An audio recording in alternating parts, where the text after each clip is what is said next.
ರೀತಿ ಕೇರಳದಲ್ಲಿ ಇದುವರೆಗೂ ಬಿಜೆಪಿಗೆ ಯಾವ ಸಾಧನೆಯನ್ನು ಸಹ ಮಾಡ್ಲಿಕ್ಕೆ ಆಗಿದ್ದಿಲ್ಲ.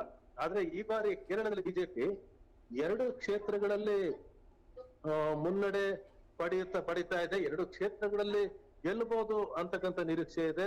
ಅದರಲ್ಲಿ ಒಂದು ರಾಜೀವ್ ಚಂದ್ರಶೇಖರ್ ಅಲ್ಲಿ ಅವರು ತರೂರ್ ಅವರ ವಿರುದ್ಧ ಸ್ಪರ್ಧೆಯನ್ನ ಮಾಡಿದ್ರು. ಹಾಗಾಗಿ ಆ ಕ್ಷೇತ್ರಗಳಲ್ಲಿ ಅವರು ರಾಜೀವ್ ಚಂದ್ರಶೇಖರ್ ತಿರುವನಂತಪುರಂ ಕ್ಷೇತ್ರದಲ್ಲಿ ಗೆಲ್ಲುವ ಸಾಧ್ಯತೆ ಕಾಣ್ತಾ ಇದೆ. ಇನ್ನು ತ್ರಿಶೂರ್ ಕ್ಷೇತ್ರದಲ್ಲಿ ಸುರೇಶ್ ಗೋಪಿ ಅವರು ಗೆಲ್ಲುವ ಸಾಧ್ಯತೆ ಕಾಣ್ತಾ ಇದೆ.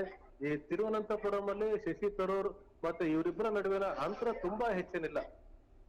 ಸರಿಸುಮಾರು ಒಂದು 10,000 ಮತಗಳಿಂದ ಇದು ಈಗ ಚುನಾವಣಾ ಆಯೋಗದ ಅಧಿಕೃತ ಮಾಹಿತಿಯ ಪ್ರಕಾರ ಚುನಾವಣಾ ಆಯೋಗ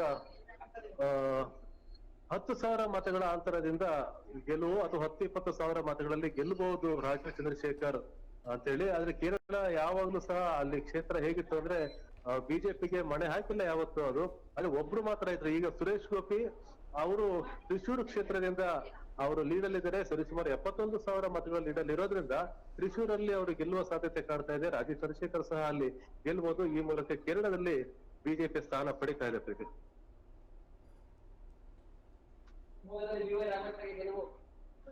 ಶಿವಮೊಗ್ಗ ಲೋಕಸಭಾ